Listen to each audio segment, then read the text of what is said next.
दोस्तों नमस्कार, मैं हूं केवल पांडे और आप देखना शुरू कर चुके हैं the world inside. NCERT for all की इस सीरीज में हम लोग बात कर रहे हैं भू आकृतियों तथा उनके विकास के ऊपर, और आज हम लोग बातें करेंगे समुद्री तरंगों से निर्मित होने वाली स्थलाकृतियों के बारे में। इससे पहले हम लोग जो सीख चुके हैं नदी, हिमानी और भूमिगत जल द्वारा जो भी निर्मित स्थलाकृतियाँ हैं उनके बारे में हम विस्तार से पढ़ चुके हैं। आज हम लोग सागरीय तरंगों से किस तरीके से स्थलाकृतियों का निर्माण होता है उनके बारे में बातें कर रहे हैं। बेसिकली सागरीय तरंगें क्या होती हैं, जो तटीय प्रक्रियाएं होती हैं सर्वाधिक क्रियाशील हैं, और इसी प्रकार यह अत्यधिक क्या होती हैं, विनाशकारी भी होती हैं। तट पर कुछ परिवर्तन शीघ्रता से होते हैं और एक ही स्थान पर एक मौसम में अपरदन व दूसरे मौसम में निक्षेपण से स्थलाकृतियों का यहाँ पे अलग अलग तरीके से निर्माण होता है। कहीं पे कभी अपरदन हो रहा है तो कहीं पे उसी समय उसी दूसरे क्षेत्र में वहाँ पे निक्षेपण से स्थलाकृतियों का निर्माण हो रहा है। तो इस तरीके से तटीय क्षेत्र अत्यधिक क्या है, बेसिकली क्रियाशील क्षेत्र होते हैं। तो दो तरीके की, तीन तरीके की, जिसमें धाराएं, तरंगें और सुनामी लहरें अलग अलग तरीके से कार्य करती हैं, उनको हम विस्तार पूर्वक आज देखने की, इसमें समझने की कोशिश करते हैं। तो बेसिकली सागरीय तरंग होता क्या है, किसे कहते हैं सागरीय तरंग? तो सागरीय तरंग समुद्र की सतह पर जल के नियमित ऊपर और नीचे होने की बेसिकली एक गति होती है, जिसमें जल का स्थानांतरण नहीं होता बल्कि ऊर्जा का संचरण होता है। इस बात को आप समझिए, यह सिर्फ एक जगह से दूसरी जगह पे इसका पहुंचना नहीं होता, ठीक है, जल का, बल्कि इसमें क्या होता है, जो भी इस जल को प्रवाहित करने में सपोर्टिंग कारक होते हैं उन कारकों द्वारा ऊर्जा का स्थानांतरण होता है। ऊर्जा एक जगह से दूसरी जगह पे ऊर्जा पहुंच रही होती है। तो इसमें बहुत तरीके की जो प्रमुख कारण है वो है, प्रमुख है पवन। तो सबसे बड़ा कारण समुद्री जल को, ये मान लीजिए समुद्र है, समुद्र के जल को एक जगह से दूसरी जगह पहुंचाने में सबसे मेन कारण रहता है विंड या पवन काम करता है। वह क्या करता है कि समुद्र की सतह पर बहती है तो ऊर्जा द्वारा पानी को एक स्थान से दूसरी जगहों पे लहर के माध्यम से इस तरीके से एक जगह से दूसरी जगह पे पहुंचा देती है। दूसरा कारण होता है गुरुत्वाकर्षण बल, जिससे क्या होता है, चंद्रमा और सूर्य के जो गुरुत्वाकर्षण बल से ज्वार भाटा उत्पन्न होते हैं। तो द परपेंडिकुलर जो भी मूवमेंट होता है वाटर में, ठीक है, ऊर्ध्वाधर मूवमेंट, जो लंबवत मूवमेंट होता है वह मूवमेंट होता है गुरुत्वाकर्षण बल की वजह से। इसकी वजह से भी सागरीय जल क्या होता है, एक जगह से दूसरी जगह पे पहुंच जाता है। तीसरा कारण होता है भूकंप और ज्वालामुखी क्रियाएं। जब समुद्र के बीच में भूकंप और ज्वालामुखी क्रियाएं घटित होती हैं तो यहाँ पर घटित होती हैं सुनामी, ठीक है। तो सुनामी द्वारा भी क्या है, ये जो हमारा ओशन है उसमें उसका वाटर क्या करने लगता है, मूवमेंट करने लगता है। तो इस तरीके से तरंग के कुछ घटक होते हैं, पार्ट्स ऑफ, जिनको वेव्स कहते हैं। जो सबसे तरंग का जो ऊपरी हिस्सा होता है इसको बोलते हैं शीर्ष या इसी को बोलते हैं क्रस्ट, और जो इसका निचला हिस्सा होता है, ठीक है, कोई तरंग इस तरीके से ऊपर नीचे हो रही है तो जो ऊपर वाला हिस्सा है इसको बोलते हैं शीर्ष या इसी को बोलते हैं क्रस्ट, और जो नीचे वाला हिस्सा है इसको बोलते हैं ट्रफ या इसी को बोलते हैं हिंदी में गर्त, ठीक है। तो अवनति वाला जो पर्वतों में होता है वो इस तरीके से यहाँ पे भी देखने को मिलता है। तो ये वाला रीजन है गर्त और ये वाला रीजन है शीर्ष, ठीक है। अब ये जो ऊंचाई होती है तरंग की, ठीक है, सतह से उसकी जो ऊंचाई है इसको बोलते हैं एम्पलीट्यूड, और दो तरंगों की एक शीर्ष से दूसरे शीर्ष के बीच की जो डिस्टेंस होती है इसी को बोलते हैं वेवलेंथ, तरंग दैर्ध्य।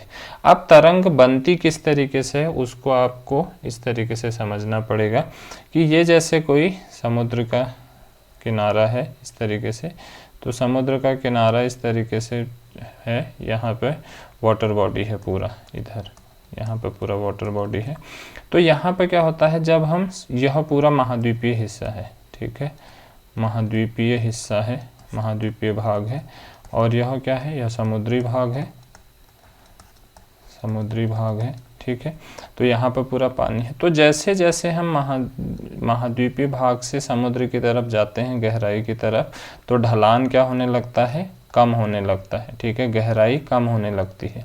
और जैसे यहाँ से कोई इस तरीके से तरंग आ रही होती है तो यहाँ पे तरंग टकराती है, फिर टकराने से तरंग की ऊंचाई और बढ़ती है, तो फिर तरंग यहाँ टकराएगी, तरंग की ऊंचाई और बढ़ने लगेगी। तरंग जैसे जैसे समुद्र सतह से तट की तरफ तरंग आती है तो तरंग की ऊंचाई में क्या होने लगती है, वृद्धि होने लगती है। वृद्धि क्यों हो रही है, क्योंकि नीचे क्या है, हार्ड सरफेस है जिस पर टकरा के लगातार तरंगें आगे बढ़ रही हैं। कुछ तरंगें ऐसी होती हैं कि यहाँ पर टकराने के बाद, ठीक है, इस तरीके से टकराने के बाद यहाँ से वापस बहने लगती हैं, सतह के सहारे वापस बहने लगती हैं।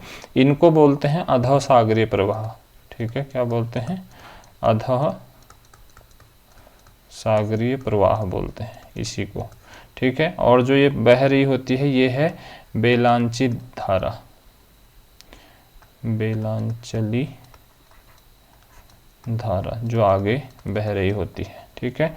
और यहाँ पे जहाँ पर तरंग इस तरीके से यहाँ से टकरा के ऊपर उठ रही होती है तो इसी को बोलते हैं बेसिकली प्लंज लाइन, ठीक है, प्लंज लाइन। और जहाँ पे यहाँ से पानी उछल के ऊपर उठ रहा होता है फिर यहाँ पर पानी टूट रहा होता है, इसी को बोलते हैं सर्फ या ब्रेकर, ठीक है, ये है सर्फ या इसी को बोलते हैं ब्रेकर, जहाँ पे पानी ब्रेक कर रहा होता है, ठीक है। और यहाँ पे यह मैदान बनता है एक जिसको रगड़ रहे होता है ये तरंगे, इसको बोलते हैं तरंग घर्षित मैदान, तरंग घर्षित मैदान। तो इस तरीके से कोई भी यहाँ से जहाँ से तरंग उठना शुरू करती है पानी के सतह से, इसको बोलते हैं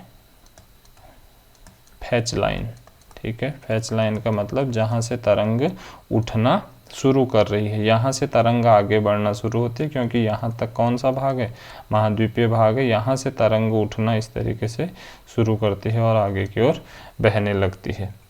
इसी तरीके से दो शब्द हैं फोरशोर और बैकशोर, इनको भी हम यहाँ पर समझते हुए चलते हैं। फोरशोर और बैकशोर क्या होता है, बेसिकली समुद्र के संदर्भ में फोरशोर वह हिस्सा होता है जिस पर ज्वार और भाटा की जो लहरें हैं वो नियमित रूप से काम करती हैं, जबकि जो बैकशोर होता है इसमें जब ऊंची उठती हैं, ठीक है, जब उच्चतम ज्वार की स्थिति होती है उस समय यहाँ पे देखने को मिलते हैं। तो फोरशोर समुद्र तट का हिस्सा होता है जो हमेशा पानी के नीचे रहता है, जो उच्चतम ज्वार रेखा और निम्नतम ज्वार रेखा के बीच में जो होता है। तो बेसिकली यह जो जोन है, ये वाला जो जोन है, इसको हम बोल रहे हैं फोरशोर, ये इस क्षेत्र को हम बोल रहे हैं फोरशोर। यहाँ पे देखिए आप देख रहे हैं ये है लो टाइड लाइन और ये है हाई टाइड लाइन, तो इनके बीच में ये जो क्षेत्र है यह हमेशा पानी के बीच में रहता है, तो इसी को हम बोल रहे हैं फोरशोर। अब जो तट के पास रहता है, महाद्वीपीय हिस्से के पास रहता है, यह बहुत बार पूछा जाता है बहुत सारे एग्जाम में, आप लोग इसको ध्यान रखिएगा। जो महाद्वीपीय तट के पास मिलता है वो है बैकशोर। इसमें क्या होता है, जब कभी उच्चतम हाई लिमिट आती है, स्टॉर्म आते हैं, सुनामी आती है, उस समय यह पानी के नीचे चला जाता है, यह वाला हिस्सा। तो यह जो हिस्सा है, यह वाला हिस्सा, इसको हम बोल रहे हैं बैकशोर। तो होप आपको समझ में आएगी फोरशोर और बैकशोर क्या है। फोरशोर का मतलब है जो हमेशा पानी के क्या रह रहा है, नीचे रह रहा है, ठीक है। और बैकशोर है जो कभी कभी पानी के नीचे रह रहा होता है और तट के बेसिकली पास होता है, महाद्वीपीय तट के पास होता है। अब सागरीय जल में गति के क्या कारण है, there are so many reasons behind of it, के उसमें जो सागरीय तल में हमको जो वो इस तरीके से हमको अप डाउन दिख रहा है, कहीं पर शीर्ष कहीं पर ट्रफ, इस तरीके से जो हमको दिख रही है तरंग, इसमें गति उत्पन्न क्यों हो रही है। आखिर गति उत्पन्न होने का कारण है, पहला है सूर्य और चंद्रमा की आकर्षण शक्ति, तो जो जिसको हम गुरुत्वाकर्षण शक्ति भी बोल रहे हैं। तो जो ज्वार भाटा उत्पन्न होते हैं, तो इसको जब मैं आगे विस्तार से इस चैप्टर को पढ़ाऊंगा तो वहाँ पर हम इसको पूरा समझेंगे ज्वार भाटा आखिर आते क्या हैं। लेकिन यहाँ पे इतने समझिए कि पृथ्वी के ऊपर जब किसी वाटर बॉडी के ऊपर सूर्य और चंद्रमा की आकर्षण शक्ति लग रही है तो वो अपनी तरफ चीज़ों को खींचने का प्रयास कर रही है, इसी खिंचाव को ही हम बोल रहे हैं। जब खींच रहा है पानी तो उसी को हम बोल रहे हैं ज्वार, और जब कम खींच रहा है या पानी वापस आ रहा है जहाँ था, उसी को हम बोलते हैं भाटा। दूसरा होता है सागरीय लवणता और घनत्व। जो सागरीय जल में कहीं पे लवण, जो लवणता है बेसिकली सैलिनिटी जो होती है सागरीय जल में, तो सैलिनिटी क्या होती है, सैलिनिटी किसी भी क्षेत्र की जब किसी पानी में जो लवणता है अगर वो अधिक होगी तो वो उसके घनत्व को भी बढ़ाएगी। अगर घनत्व को बढ़ाएगी तो वो क्या करेगी, पानी के स्तर को कम कर देगी। ठीक है, पानी का स्तर क्या हो जाएगा, डाउन हो जाएगा। और जबकि जहाँ पे सैलिनिटी कम है और उसका घनत्व भी कम है तो पानी का स्तर क्या होगा, अधिक होगा। तो पानी यहाँ उठा होगा, यहाँ पानी दबा होगा, तो उठे हुए क्षेत्र से दबे हुए क्षेत्र की तरफ पानी क्या करने लगेगा, मूवमेंट करने लगेगा। इसकी वजह से भी मूवमेंट होता है। फिर पृथ्वी का घूर्णन है। पृथ्वी का घूर्णन, जब पृथ्वी घूम रही होती है अपने अक्ष पे, पश्चिम से पूरब दिशा पे जब घूम रही होती है तो पृथ्वी क्या कर रही है, पूरे उसका जो सरकमटांसेस है उसको, उस पर वो घूम रही होती है। ठीक है, तो इस घुमाव में जो जल है, जल भी घूमने की कोशिश करता है, लेकिन जल इसकी जो घूर्णन शक्ति है, पृथ्वी की घूर्णन जो गति है उसको सपोर्ट नहीं कर पाता। और जल क्या कर रहा होता है, अगर पृथ्वी पश्चिम से पूरब की तरफ ऐसे घूम रही होती है तो जल उल्टा घूमने लगता है, जिसकी वजह से उत्पन्न होती हैं धाराएं। और जो ग्रही पवन हैं, प्लेनेटरी जो विंड हैं, 3 तरीके की जो विंड हैं, जिनको हम व्यापारिक पवन और जिनको हम पछुआ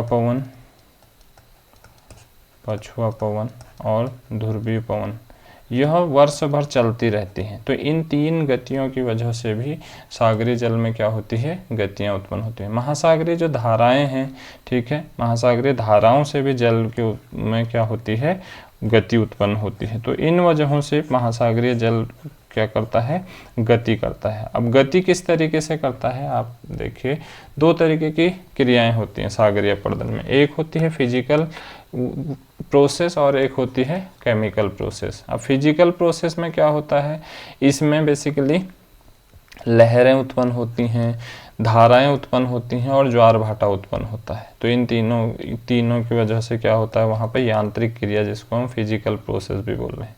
रासायनिक वाले में क्या होता है, कहीं पे अपघर्षण होता है, कहीं पे सन्निघर्षण होता है, घूलीकरण होता है, जलगति क्रिया होता है। हम इन पर ऑलरेडी नदी अपरदन और हिमानी अपरदन और भूमिगत जल अपरदन में विस्तार से हम इन सब चीज़ों को समझ चुके हैं कि अपघर्षण क्या होता है, जब कोई सतह को कोई चीज़ लगातार उसके ऊपर से चल रही हो तो उसको घर्षित करती है। सन्निघर्षण में 2 कण आपस में टकरा रहे होते हैं तो एक दूसरे को अपरदित करते हैं।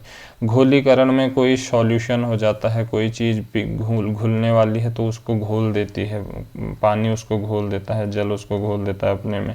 जलगति क्रिया में क्या होता है, लगातार पानी किसी क्षेत्र पर टकरा रहा होता है तो यहाँ पर जो सॉफ्ट रॉक्स हैं उसको काट देता है और हार्ड रॉक वैसे ही रहती है। तो ये है जलगति क्रिया, जिसको हाइड्रोलिक क्रिया भी बोलते हैं, हाइड्रोलिक प्रोसेस। तो इस वजह से सागरीय जल में जो स्थलाकृतियाँ होती हैं उनका निर्माण होता है।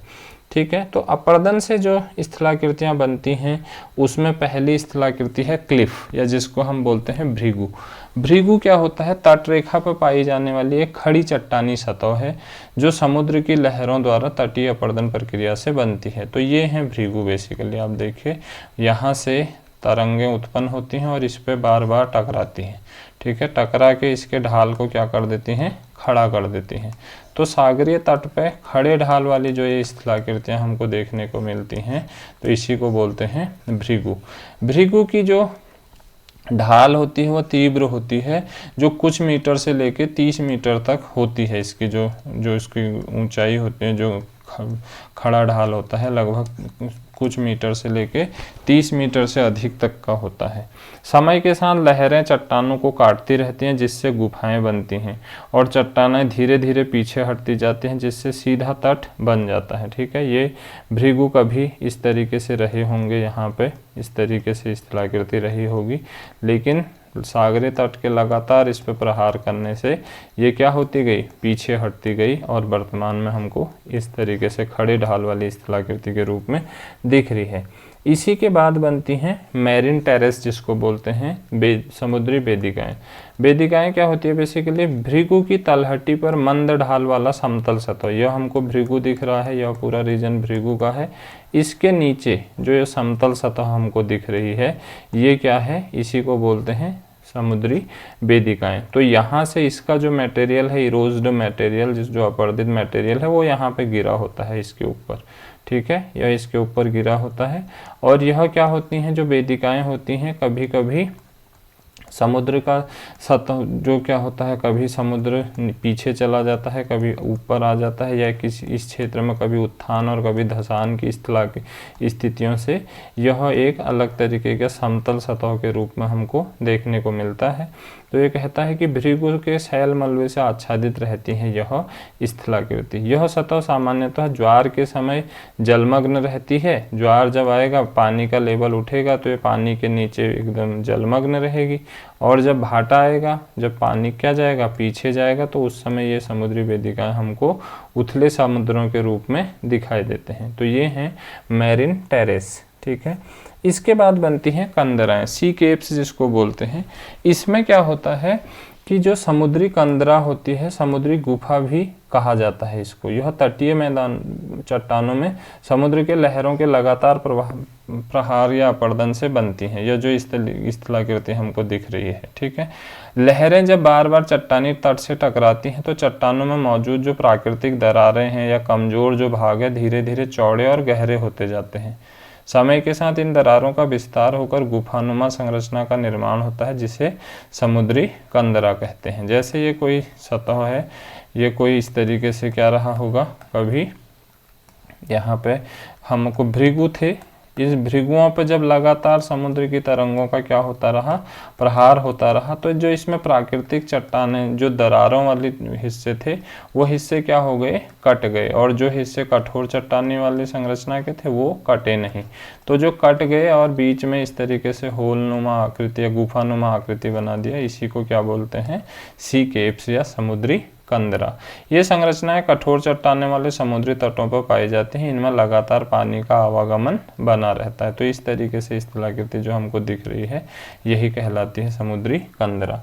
एक नेक्स्ट है समुद्री मेहराब, सी आर्क जिसे बोलते हैं। मेहराब एक प्राकृतिक चट्टानी संरचना होती है जिसके बीच में बड़ा छिद्र या मार्ग होता है। तो ये बेसिकली भृगु वाले रीजन पे ही बनता है।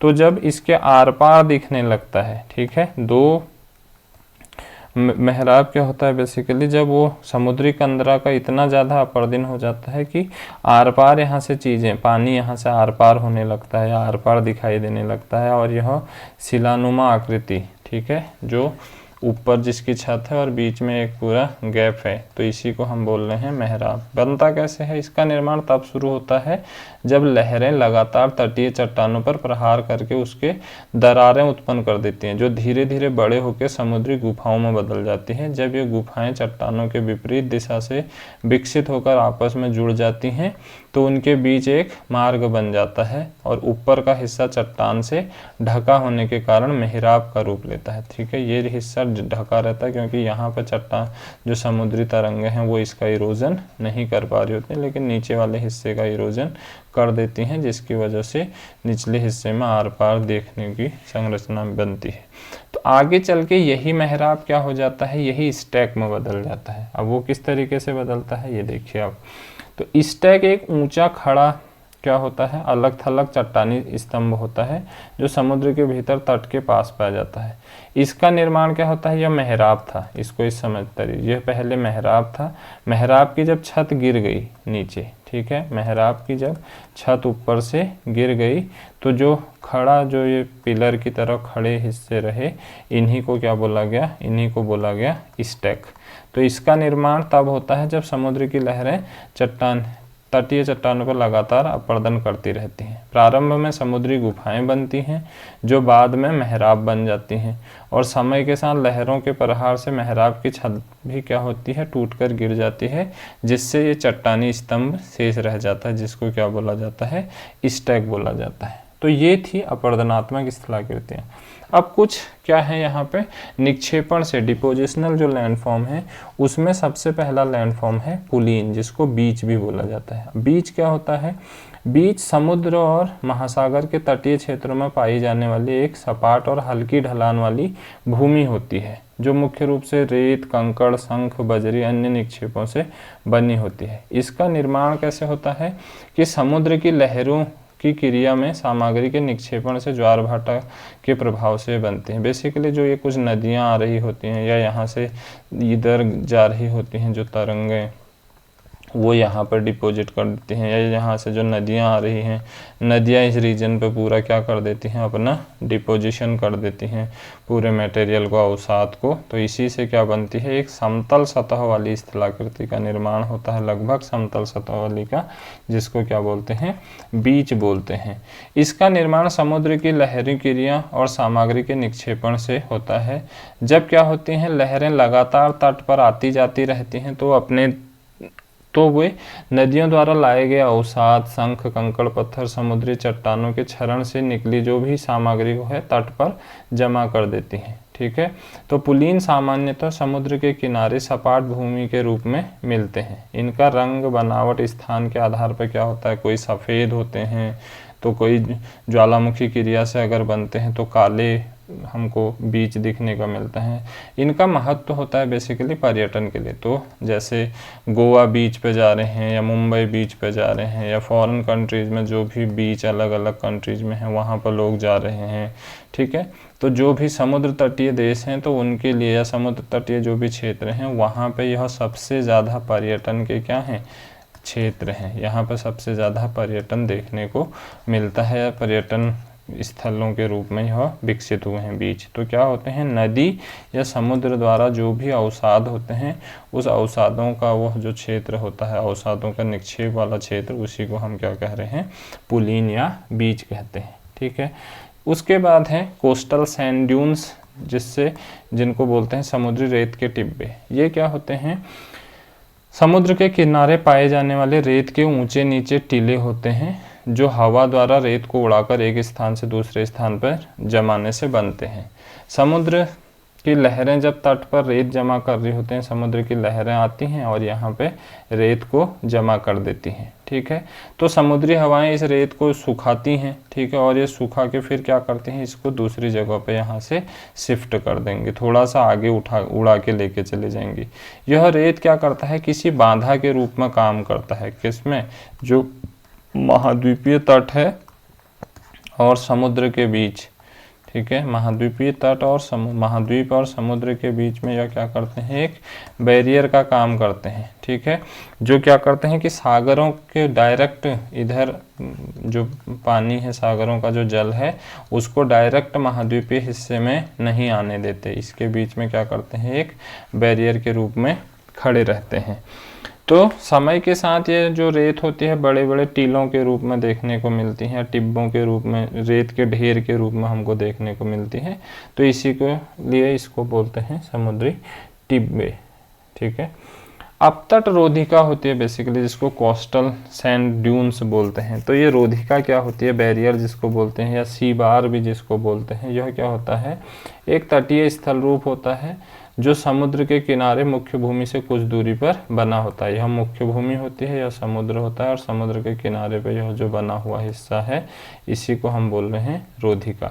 अब ये बनता कैसा है, इसका निर्माण मुख्य रूप से समुद्र की लहरों और धाराओं द्वारा रेत और अवसाद के निक्षेपण से होता है। क्या होता है, जब लहरें, धाराएं तटीय क्षेत्र से अवसाद को हटाकर समुद्र में आगे ले जाती हैं, तो जैसे यहाँ पे कोई समुद्री तट यहाँ तक पहुँच रही है। ठीक है, समुद्र की तरंगे यहाँ तक पहुँच रही है, तो जाते समय इसकी गति जितनी होती है, वापस आते समय उसकी गति उतनी नहीं होती है। तो जब पानी वापस लौट रहा होता है तो इसकी गति कम होती है। तो स्थलीय भाग से जो अवसादों को ये वापस लेके जा रहा होता है, यह अपने साथ उतनी दूरी तक नहीं ले जा पाता है, तो कुछ दूरी तक ले जाके इसी को यहीं पे क्या कर देता है, निक्षेपित कर देता है। स्थल और समुद्र के बीच में कहीं पे यह क्या कर देता है, इसको निक्षेपित कर देता है, जिसकी वजह से ये क्या होती है, एक इस तरीके की स्थलाकृति यहाँ पर निर्मित होने लगती है, जिसको हम क्या बोल रहे हैं, अपतट रोधिका। ठीक है, यह अपतट रोधिका ही क्या करते हैं, यहाँ पे जब कभी लैगून बनाने, लैगून झील जिसको बोलते हैं, लैगून झील बनाने में यह सपोर्टिंग होती है, यह अपतट रोधिका। और दूसरा, यह यहाँ से डायरेक्ट जो भी समुद्र की तरंगें यहाँ पे उत्पन्न हो रही हैं, वह सीधे मेनलैंड तक नहीं पहुँच सकती है, बीच में ये बैरियर के रूप में काम करते हैं। तो कई बार रोधिकाएं जल सतह के ऊपर उठाकर तटीय जल को बाहरी समुद्र से आंशिक रूप से अलग कर देती हैं। ये प्रायः तटरेखा के समानांतर पाई जाती हैं, जिसमें कंकड़, पत्थर, रेत सब चीज़ें मिलते हैं। तो इनका महत्व है कि समुद्र की लहरों के बीच में प्राकृतिक अवरोध का कार्य करते हैं, जो तटीय कटाव को, जो यहाँ पर कोस्टल इरोजन है, ठीक है, तटीय कटाव को कम करने में ये क्या होती है, सपोर्टिंग होती है, क्योंकि समुद्रों के बीच में क्या आ जाती हैं, ऐसे बैरियर बन के खड़ी हो जाती हैं। इसी से ही मिलती जुलती एक स्थलाकृति है जिसको बोलते हैं स्पिट। स्पिट क्या होता है, समुद्र के तटीय क्षेत्र में बने एक निक्षेपण स्थल रूप होते हैं। बेसिकली ये जो अपतट रोधिका और स्पिट ये लगभग एक जैसे होते हैं, लेकिन स्पिट क्या होता है, स्थलीय भाग से जुड़ा हुआ एक हिस्सा होता है, ठीक है, यह स्थलीय भाग से जुड़ा होता है, जबकि जो अपतट रोधिका होती है यह इसका जुड़ाव नहीं होता है, यह अलग सेपरेट होती है। इसका सिरा भूमि हमेशा भूमि से क्या होता है, मुख्य भूमि से जुड़ा होता है। स्पिट का निर्माण मुख्य रूप से लॉन्गशोर ड्रिफ्ट प्रक्रिया से होता है। लॉन्गशोर ड्रिफ्ट का मतलब वही है जो मैं आपको बताया था कि जब समुद्र की धाराएं यहाँ से स्थलीय भाग की तरफ चलती हैं, तो जब आती हैं तब इनकी गति क्या रहती है, अधिक रहती है, ठीक है। तो अपने साथ बहुत सारा अवसाद लेके भी आती हैं, यहाँ पर अवसादों का निक्षेपण करती हैं, जिसको हम बेसिकली ज्वार के रूप में जान रहे हैं। लेकिन जब ये वापस जाती है तो वापस जाते हुए इसकी गति उतनी नहीं होती जितना समुद्री तरंगों के आते समय होते हैं। तो वापस जाते हुए इसकी गति कम हो जाती है, गति क्या होती है, मंद हो जाती है। तो मंद गति होने की वजह से यह अपने साथ लाए गया पूरा जो अवसाद था, उस अवसाद को वापस समुद्र में नहीं ले जा पाती।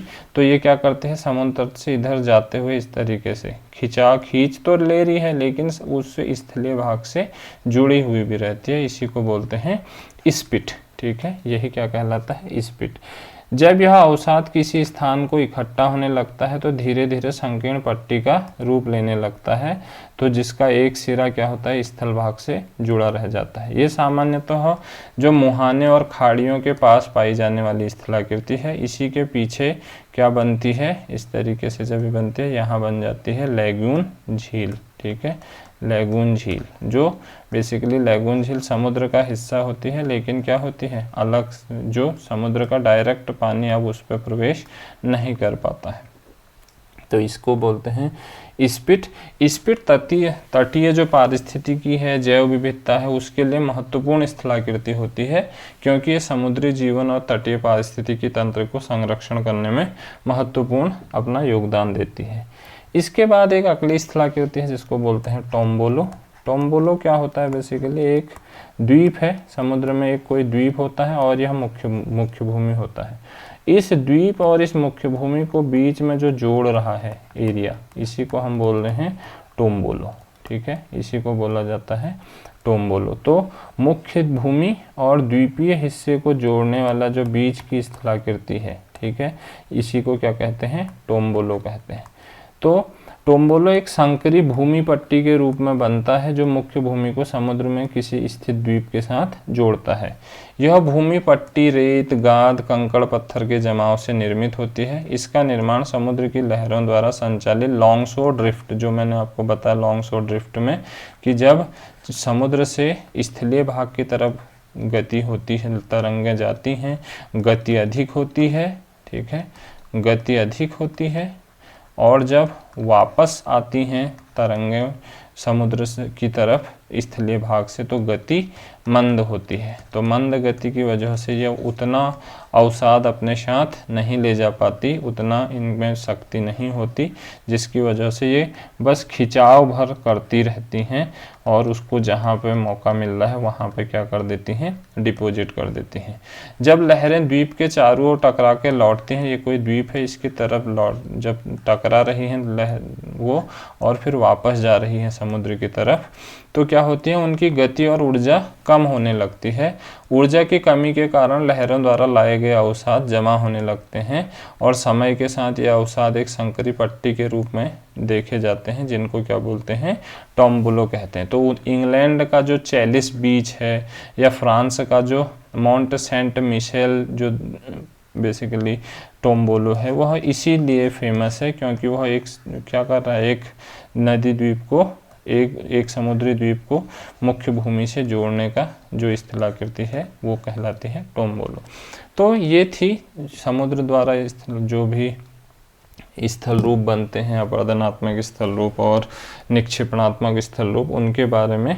आगे हम लोग अब बात करेंगे पवन से निर्मित होने वाली स्थलाकृतियों के बारे में, कि पवन किस तरीके से अपरदन से या फिर किस तरीके से निक्षेपण से अलग अलग तरीके की स्थलाकृतियों का निर्माण कर रही है। तो उसके बाद हमारा यह जो चैप्टर है, यह चैप्टर ख़त्म हो जाएगा भू आकृतियों और उनके विकास वाला। उसके बाद हम लोग शिफ्ट करेंगे क्लाइमेटोलॉजी के ऊपर, जहाँ पर हम लोग फिर वायुमंडल की संरचना, वायुमंडल के बारे में पढ़ेंगे, या फिर और जो भी चीज़ें हैं हमारी बुक में, हम उन सब चीज़ों पे आगे बातें करेंगे। तब तक के लिए thank you so much. Hope you enjoy this session. Thank you.